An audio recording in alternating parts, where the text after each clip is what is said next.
በስመ አብ ወወልድ ወመንፈስ ቅዱስ አሐዱ አምላክ አሜን።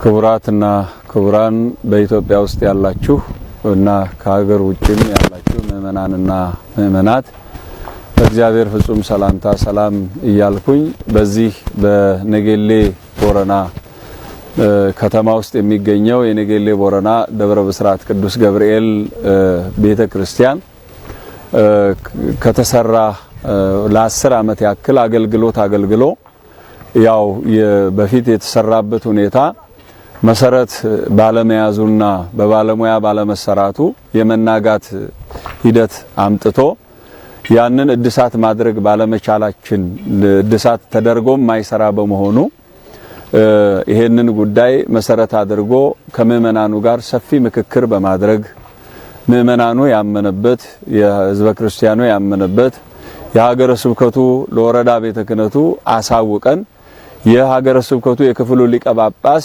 መልካም ፈቃድ ሆኖ አዲስ የተዘጋጀውን በተሻለ መልኩ መሰራት አለበት የተባለውን ዲዛይን አቅርበን በዚህ ያንን ዲዛይን አይተው በባለሙያ አስጠንተው እጅግ በጣም የተሻለና ብዙሃኑን የሚያካተተ ህንጻ እንደሚሰራ ካመኑ በኋላ ይሄ በቀን 14 10ኛ ወር 2018 በማሽን ሲፈርስ የነበረው የደብረ ብስራት ቅዱስ ገብርኤል የቀድሞ ቤተክርስቲያን ይሄንን ቤተክርስቲያን እንዲፈርስ ፈቃድ ሰጥተው ለዚህም እንዲሰራ ቦታው ላይ መሰረት ድንጋይ እንዲጣል ውራኬ እንዲባረክ አድርገው ይሄንን መስራት እንድንችል ፈቃድ ሰጥተው የዛን ቀን በማሽን ሲፈርስ የነበረውን ሂደት ሰዎች ይሄንን በማሽን ሲፈርስ የነበረውን ይቀርጹና ወደ ቲክቶክ ሲለቁት ህጋዊ መሰረት የሌለውና መግለጫ የሌለው አለቃቀቅ ስለነበረ የተለቀቀው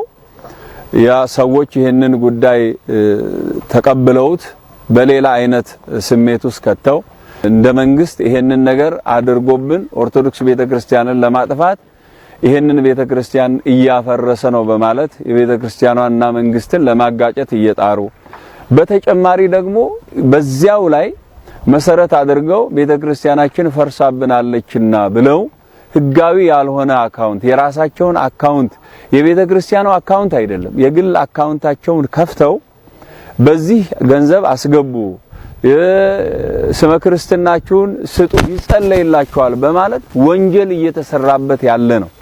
ቤተክርስቲያናችን መንግስትም አላፈረሰብንም። እኛ በአዲስ መልክ ልንሰራው የተሻለ ቤተክርስቲያን ልንሰራ የፈረሰብንን ቤተክርስቲያን አፍርሰን በተሻለ መልኩ ልናከናውን እንጂ መንግስትም ያፈረሰ ባለመሆኑ ቤተክርስቲያኗ ህዝበ ክርስቲያኑ አጠቃላይ ውይይት አድርጎ የብፁዕነታቸው መልካም ፈቃድ ሆኖ ይሄንን ቤተክርስቲያን እንዲፈርስና በአዲስ መልክ እንዲሰራ ፈቃድ የተሰጠ በመሆኑ ይሄንን እያደረጉ ያሉ ሰዎችን አሁንም በህግ አካል ሊጠየቁ ይገባል ብለን ነው እንደ ቤተክርስቲያን ውሳኔ የተሰጠው።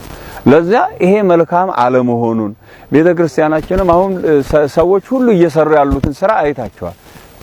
ሰዎች ሁሉ ተባብረው ስራውን በአግባቡ እየሰሩ ነው ያሉት። ለምን ይሄ ጉዳይ በህዝቡ ዘንድ ቁጣ እንዲነሳሳ ሌላ አይነት ስሜት ውስጥ እንዲገባ ቤተክርስቲያናችን መንግስት እንዳፈረሰብን ሁለተኛ ነገር አደጋ እንደደረሰባት አድርገው የሚወራው ወሬ ትክክል አይደለም። ህንጻ አሰሪ ኮሚቴ መርጠን በቂ ህንጻ አሰሪ ከ24 በላይ የህንጻ አሰሪ ኮሚቴ ተመርጧል። የሰበካ ጉባኤ አባላት ለዚህ ጉዳይ ገለጻ ሰጥተውበት ሁሉም በዓለምም ያለው ሙሉ ክርስቲያን የሆነው ሁሉ ይችን ቤተክርስቲያን የመርዳት ስራ እንዲሰራ ለህዝቡ የነበረውን የሚያሳዝነውን ታሪክ መፍረስ የሌለበት የሚያሳሳው ቤተክርስቲያናችንን ልናፈርስ የቻልንበት በዚህ ምክንያት ነው የሚለውን ዶክመንተሪ ለትውልድ የሚተላለፍ ነገር ተዘጋጅቷል። ይሄ ሁሉ የተቀናጀ ይሄ ሁሉ የተሰራ ስራ ነው። ቀጥታ መጥቶ ይሄንን ጉዳይ እንደተባለው መንግስት ያፈረሰበት መንግስትን በፖለቲካ ጣልቃ ሃይማኖታችንን ከፖለቲካ ጋር የማገናኘት ስራ የሚሰራው ነገር ስህተት ነው። እኛ ደግሞ በህጋዊ መልክ ጀምረናል፣ በህጋዊ መልክ አፍርሰናል፣ በህጋዊ መልክ ደግሞ እንሰራለን። ለዚያ አሁንም እኔ ትልቁን መልእክቴን የማስተላልፈው ቤተክርስቲያኑ የፈረሰው ነገር ትክክል ነው። ያፈረስነውም ደግሞ በህግና በህግ መሰረት ነው። ያም ምንድነው ሲባል ቤተክርስቲያን ለአደጋ ስለተዳረገች ቤተክርስቲያን የመፍረስ አደጋ ስለተጋረጠባት በተሻለ መልኩ ለመስራት ነው። ከዚህ በኋላ ግን ለሚሆነው የሥራ ሂደት ከዚህ በኋላ ለሚደረገው እንቅስቃሴ ምእመናን አጠቃላይ የቤተክርስቲያናችንን በምክንያትም ያለ ምክንያትም ሰዎች በጥሩም በመጥፎም ያነሷት ሰዎች ሁላችሁም ሰምታችኋልና በጥሩ መልኩ ወይም መልካም የሆነው ሐሳቡ ይሄ ስለሆነ የፈረሰችውን ቤተክርስቲያን በጋራ ለመስራት አብረን ተረባርበን ለመስራት እውነቴን ነው የምላችሁ። ባለፈው ዶክመንተሪውን ስታዩት ይገለጻል። አሁን ያለው ቦታ ታቦቱ የገባበት ቦታ አረጋውያን ወጥተው የሚያስቀድሱበት ስጋው ደግሞ የሚቀበሉበት ቦታ አይደለም። እዚያ ቦታ ላይ ህፃናት የተሸከሙ እናቶች ተሸክመው እዛ መግባት አልቻሉ።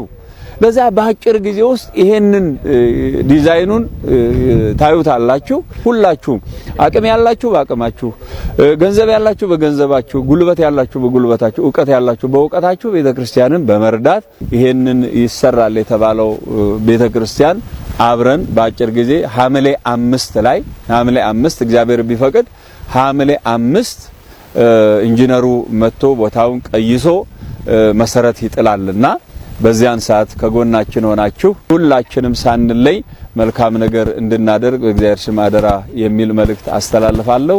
እናመሰግናለሁ።